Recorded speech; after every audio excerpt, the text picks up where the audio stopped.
On behalf of the National Community Reinvestment Coalition, I'm really honored to be invited to speak today.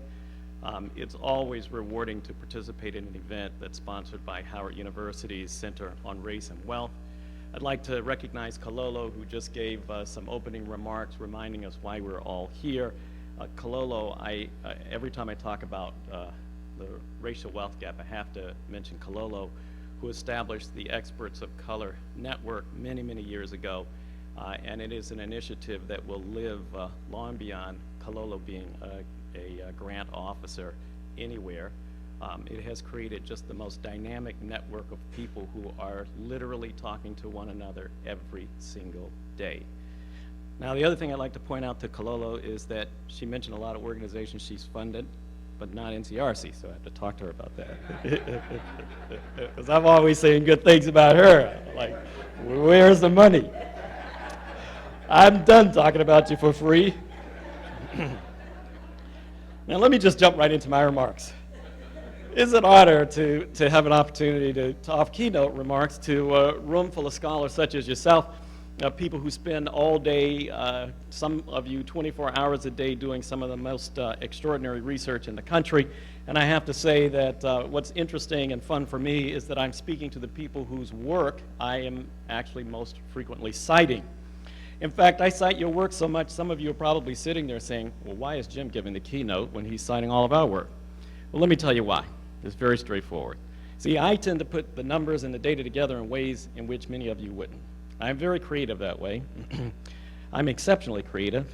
In fact, I'm so creative in some ways, I start citing people for data, and they start looking at themselves thinking, where did he get that? Yes, I am creative. And, but I will spare you identifying you if I'm citing you, but having turned your numbers upside down. And I'm keeping this job, and I've got like 45 minutes. So I'm going to give you tons of numbers.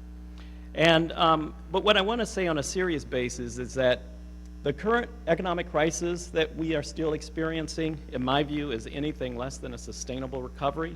And I've tried my best to just dig up as many numbers and stats and realities as I could. And I'm just going to walk you through it with an honest confession at the very beginning. I don't know where this story ends, but I do know that as you start weaving together what's happening, the story doesn't look that great.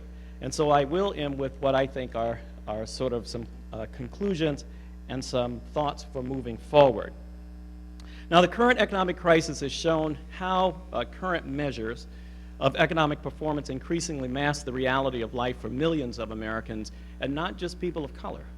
On one side of the economic ledger, GDP is positive, earnings at the nation's largest corporations are at record levels, stock prices have been soaring, up into the crisis in the Middle East and most recently Japan.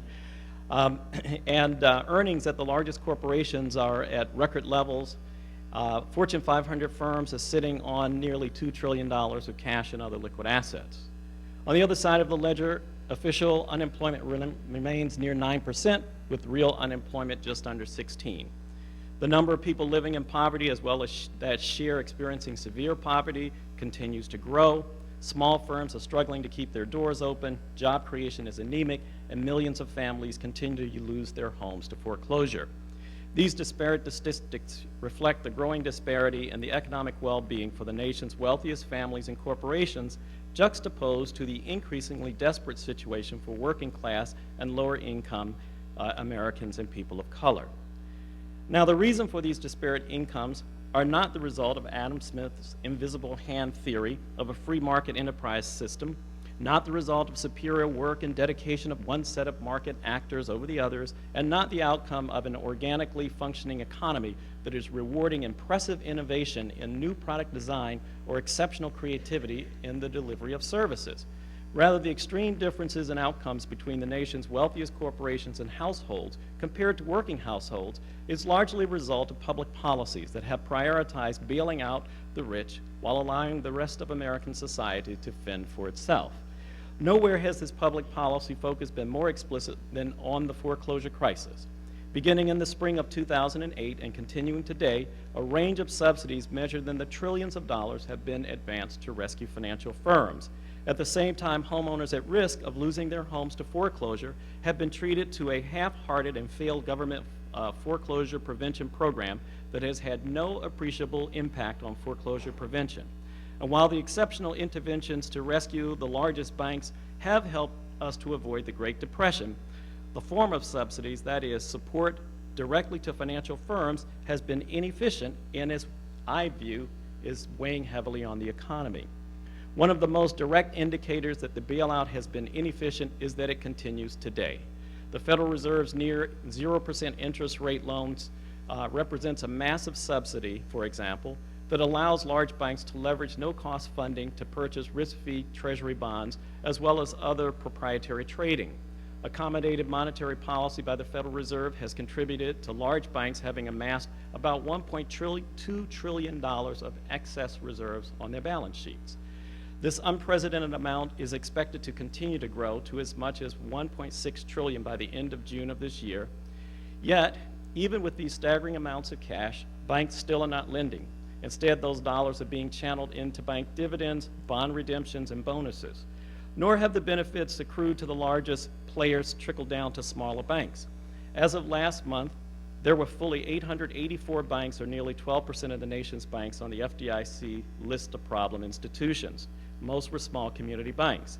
And while not all will fail, 157 banks closed their doors last year, and this year's pace of failures is slightly ahead of that for 2010, although it's expected not to exceed last year. At this point, it's useful to point out as a point of reference the number of bank failures in 2007. There were 3. Banks also benefit from favorable accounting rules. The 4 largest banks in the U.S. held, for example, $400 billion of second liens on their balance sheets as the end of last year. Most are speculated to be carried at valuations of about 80 to 90% of their face value, although second liens trade for as low as 25 cents or 25% of their value in the secondary market. At the same time, this massive and continuing bailout is hurting small savers, particularly the elderly. Near 0% interest rates are effectively a giant tax on savers, estimated to be worth about $1 trillion annually, according to one estimate, Offit Capital Advisors. Interest rates paid on deposits are so low today that when bank fees are included, many small savers are either actually losing to inflation or actually paying banks to hold their money. And while other corporations also benefit from low interest rate environments, such as being able to issue bonds at record low rates, small businesses are very much troubled in getting a loan. This funding has in part been plowed back into stock buybacks that has the effect of boosting earnings per share and channeling more money to wealthy households, but again does nothing to put America back to work. Foreclosures that were the epicenter of the credit market's initial collapse continue to grow. Last year, 2.8 million additional foreclosures were initiated, the highest amount since the crisis began in 2007. And this year, we're expecting to have about another 3 million. In other words, the crisis that brought down the financial system in the very beginning continues to grow. Continuing foreclosures are hampering the market's return to health, and as a result, home prices are continuing to fall. As prices fall, more home mortgages become upside down, meaning the loans are worth more than the homes they're securing. According to real estate information services Zillow.com, nearly 27% of homeowners today are upside down. That translates into more than $1 trillion worth of home mortgage debt underwater. Zillow.com also reports that as of November of 2010, home prices have fallen more during the current economic downturn than they had during the Great Depression years of 1928 through 1933. And home prices are still falling. In fact, Zillow estimates that falling prices are likely going to continue through the end of the year. Foreclosures represented 37% of home sales, and all cash deals accounted for about 32% of all purchases. As Bank of America Merrill Lynch economist Ethan Harris observes, I don't think this is a sign of a healthy market. To the contrary, speculative purchases at distressed prices further depress home values, as well as establish the potential for vacant and abandoned properties to remain vacant and abandoned, because when investors buy them, they don't necessarily turn them over, and that is certainly the case in this market. They may just sit on them. And to the extent that they sit on them, particularly in communities of color, they simply will dampen the the house values for other homes and may ultimately trigger more foreclosures. Rampant, inappropriate, careless, and even fraudulent handling of processing of mortgage documents has actually led to a 50-state investigation by the nation's state attorneys general and a dramatic slowdown in foreclosures. So to the extent that we see foreclosures not hitting 3 million, it's likely due to the legal challenges that large servicers are facing and not the fact that the foreclosure crisis is resolving. The result is that foreclosures that are temporarily stalled this year will simply be pushed into next year or the year after. Already the amount of time foreclosed borrowers remain in their homes without making a mortgage payment stands at about 17 months, and it's estimated this is going to grow. And there are roughly about 2 million households in that position. While the Federal Reserve's accommodative monetary policy is fueling earnings for the nation's financial firms, the maintaining of 0% interest rate, as I said, is a subsidy, but it's not the only one. In fact, it's not working, which is what has led the Fed to continue with its most recent and most controversial quantitative easing, or QE2. The bottom line is that had the intervention on the foreclosure crisis from the very beginning been focused on helping homeowners secure their homes, it would have strengthened the balance sheets of the banks. It would have allowed families to maintain their homes and their wealth. It would have dampened the fall of house prices. And I would argue that the economy would be much better positioned to be on its way to recovery. Now, some of you might think that by focusing on the banks, I'm picking on the banks. I want to be clear, I'm not. If someone came to you and offered you free money, would you take it? The fact of the matter is, these are public policies being put forward by public policy makers. And it's really incumbent upon us to hold public policy makers accountable for the decisions that they are making. And while it's nice to focus on the banks themselves, it's more important to focus on the people who actually control the writing of the rules and the enforcement of the laws. Now, in the fall of 2009, Mark Vettner, a senior economist at Wells Fargo, described the economic recovery by saying, "It's going to be a recovery only a statistician would love." Vettner's observation is as valid today as when he made it. In a recent Bloomberg national poll on Americans' perceptions on the economy, only 1 in 7 Americans are convinced there is a sustainable recovery underway, and a plurality say they are worse off than they were 2 years ago during the worst of the crisis. In fact, almost half of the respondents reported being concerned that the economy could fall back into recession. These perceptions are not surprising. Take unemployment, for example. While the unemployment rate has fallen from 9.8 to 8.9 since the beginning of the year, new jobs are disproportionately lower wage positions compared with those that are being lost. According to the NELP, lower wage industry jobs accounted for 23% of employment losses during the downturn, but nearly half of the recent job growth. At the opposite end of the labor spectrum, higher wage jobs accounted for 40% of the job losses, but only 14% of the gains. Lower wage occupation industries have regained more than twice the share of jobs they lost, while higher income industries have regained half the jobs they shed. This has led many to believe and conclude that America is in decline. Needless to say, African Americans and Latinos are the most negatively impacted by high and prolonged unemployment, and Kilolo pointed that out earlier.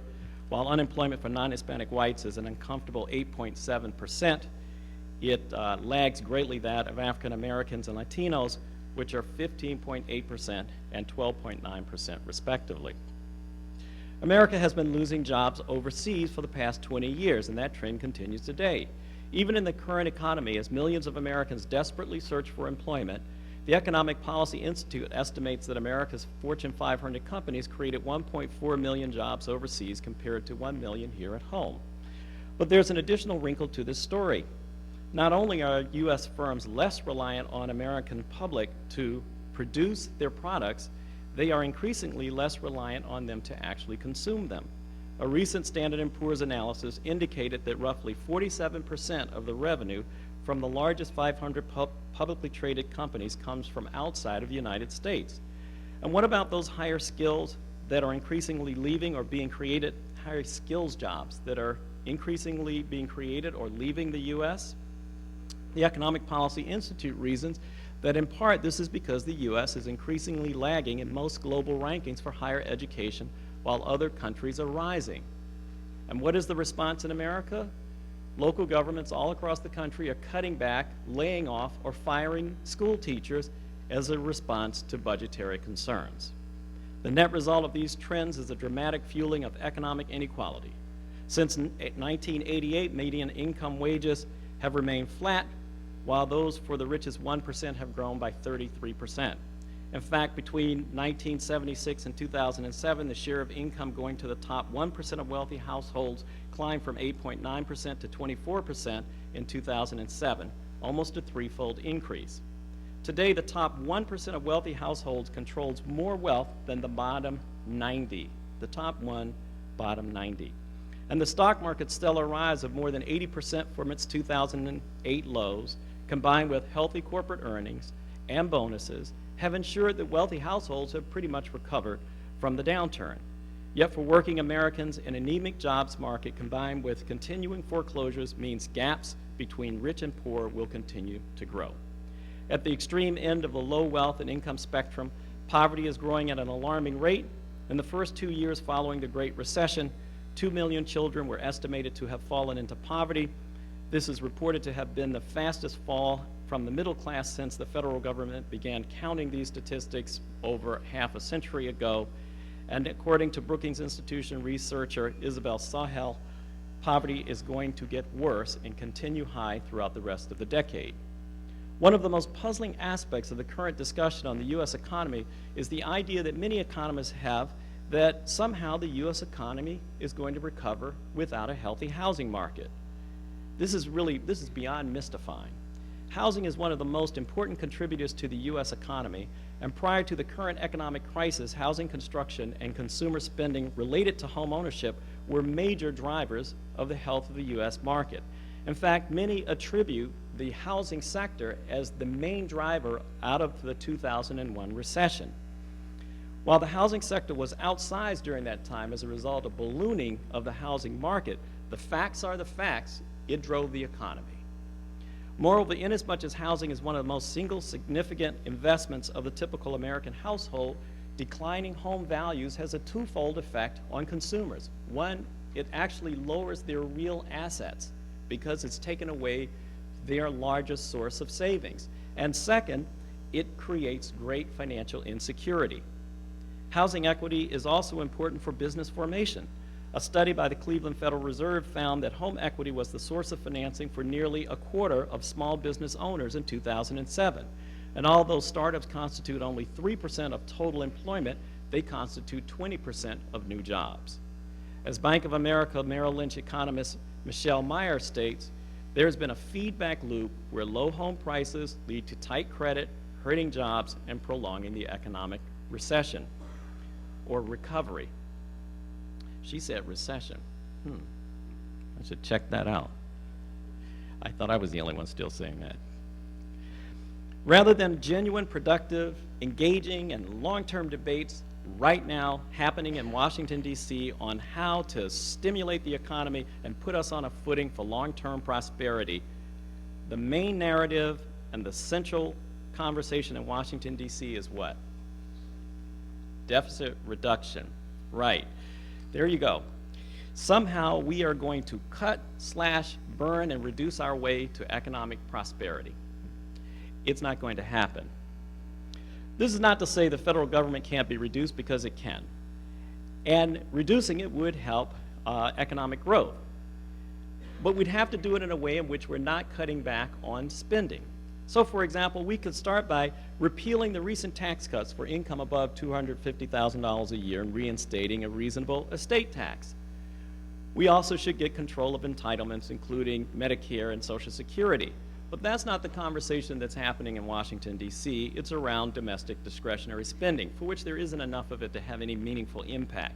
So not only are we looking at things that actually could hurt the economy if we cut back on spending, because those are dollars that would filter immediately through the economy, we're wasting time focused on a not serious deficit reduction conversation rather than focusing on fundamental structural problems that have been affecting the U.S. economy, afflicting the U.S. economy for over 2 decades.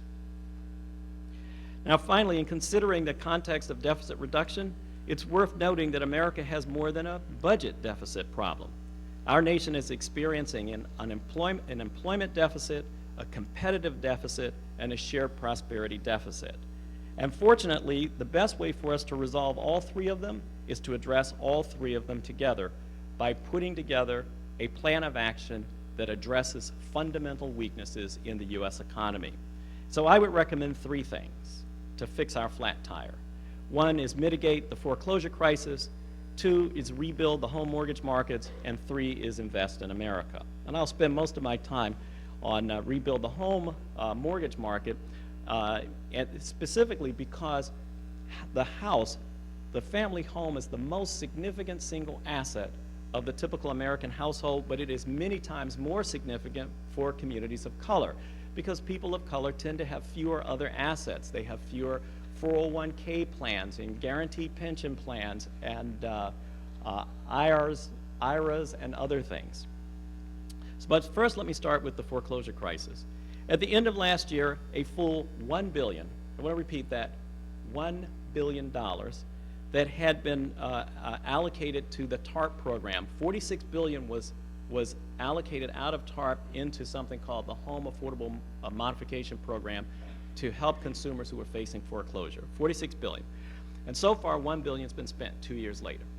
That program has been royally criticized by many, many people, including the Inspector General for the TARP oversight, a number of nonprofit organizations, including NCRC, the General Accountability Office, and many others have commented on the weaknesses of that program. And in fact, I just had a paper published called The 5 Realities of the Current Economic Crisis, in which we just offer a menu of ways to address that program.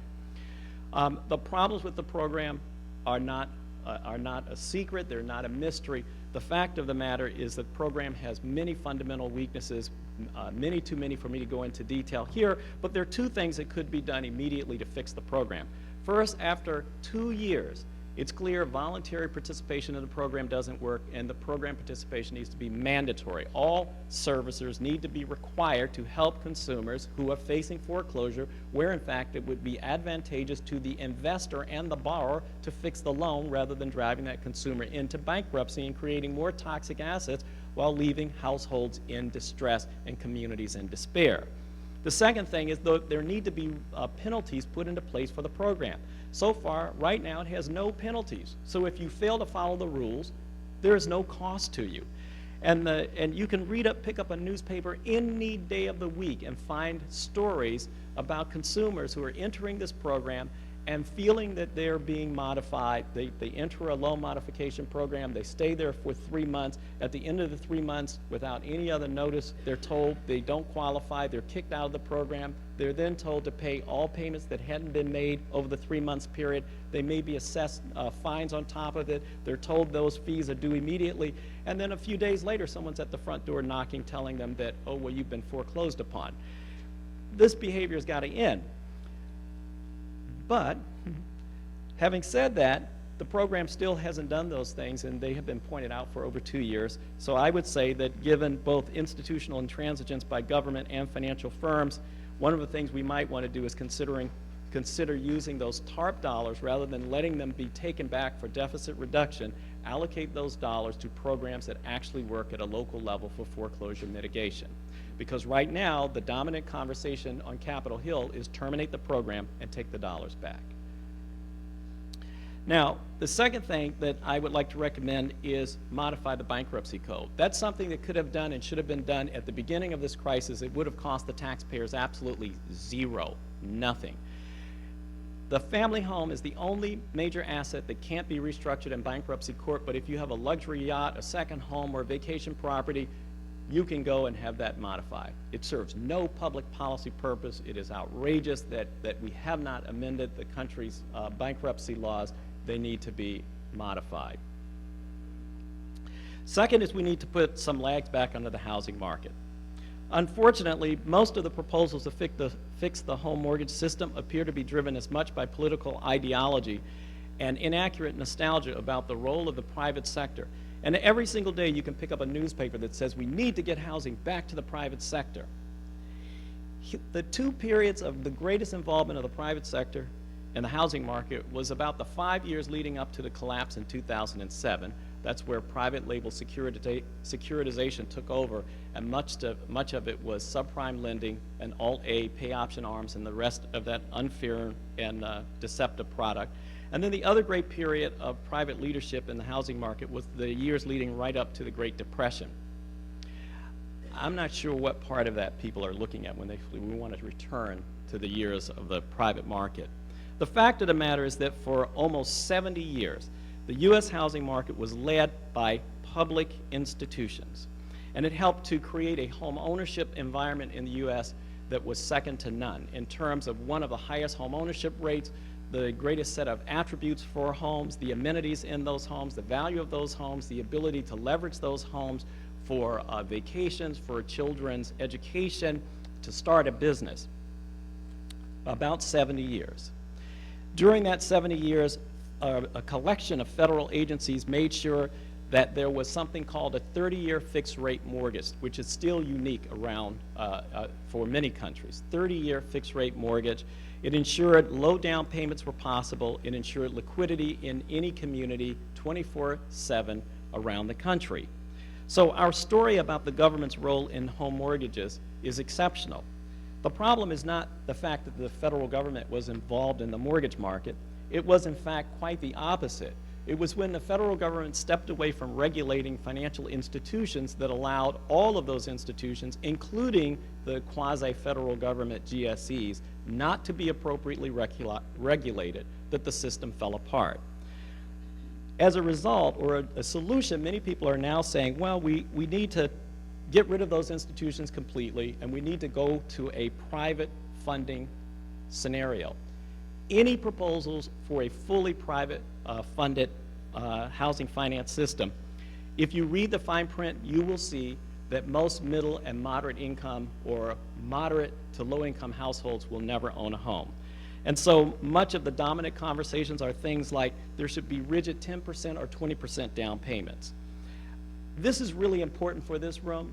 10% down payments and 20% down payments will effectively slam the door on communities of color on home ownership. And the huge disparity in ownership will not only continue, it will grow with that kind of rigid rule.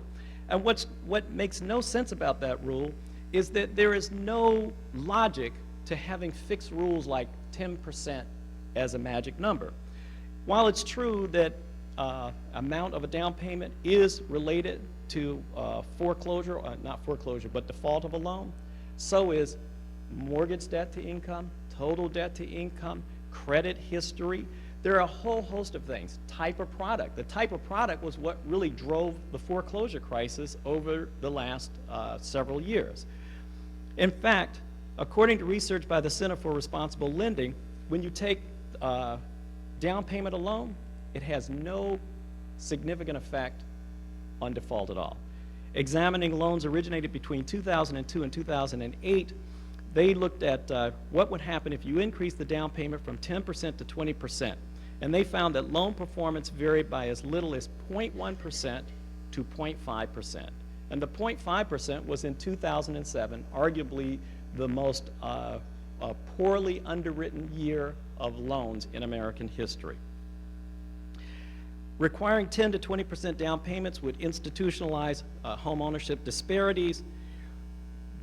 Looking back at CRL's estimates, they estimate it would take a median income family about 14 years at $3,000 a year to accumulate a 20% down payment for the median priced home of $172,000.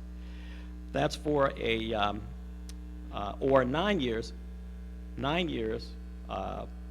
for a 10% down payment. So between 14 to 9 years. But if you look at the median income for an Hispanic household, it would take them about, let's see,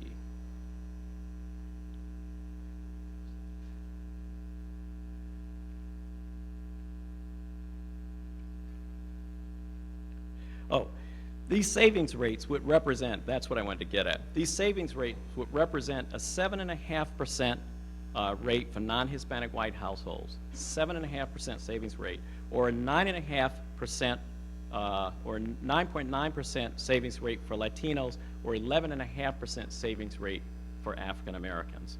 So let me say that again. In order to save for this 10 to 20% down payment, we're talking about savings rates that just, they're not going to happen. They're not possible.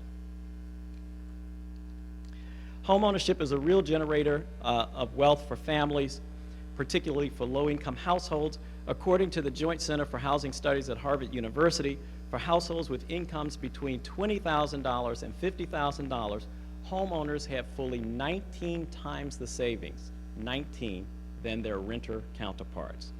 So to conclude this part of my comments, I think it really is incumbent upon us when we're talking about wealth saving strategies, we're talking about strategies on banking the unbanked and getting people into programs like IDAs and things of that nature. If we leave that home ownership component off the table, we're leaving the most significant driver of wealth creation for American families out, and the racial wealth gap will simply continue to grow. The last thing I think we need to do is invest in America. The core problem that brought the financial system and the economies to its knees was the foreclosure crisis, but that's not what's keeping us there. In part, what's keeping us there are poor public policies, but part of it is that we are dealing with problems that have been in the making for the past 20 or more years. We need to seriously focus on what is the competitive position for America going forward. Where will the new jobs come from? How will those jobs be created here in America? And how will we educate our population to be competitive in an increasingly knowledge society? The President last year articulated a very broad and sweeping proposal on investing in America's infrastructure. Our infrastructure needs are extraordinary. The need for that infrastructure program is still very present. The fact of the matter is that most people will tell you you cannot cut your way into a recovery. You really need to stimulate growth. And the question and challenge for public policymakers isn't do you like or favor deficits versus do you not like or favor deficits. The question is, when are running deficits important and critical? The best way to lower the extraordinary deficits we have right now is to put America back to work, creating jobs, paying taxes, and making a strong economy. The dangerous and the curious position we're in right now is there is no real understanding of what sector or what sectors are actually expected to be the growth sectors that will drive us out of the current economic malaise. No one can identify that. And as a result, we have corporations sitting on the sidelines with trillions of dollars just sitting and waiting because it's not really clear where is that economic opportunity for America. The current deficit outlook is worrisome, yet more troubling is the uncertain economic environment we are facing. Backdoor subsidies that maintain an artificial facade of vitality for financial firms, failing to address seriously continued instability in the housing markets, and attempts to spur economic growth through cuts in federal spending are, I believe, a recipe for failure. As the old saying goes, when a train wreck is waiting to happen, it usually does. The challenges presented us are monumental, but succeeding is essential for America to maintain her leadership role in the world economy in the 21st century. We have to get to work and focus on where the jobs will be created, because if we can't create jobs for the broad middle class of America, communities of color certainly will fall further and further behind. Thank you.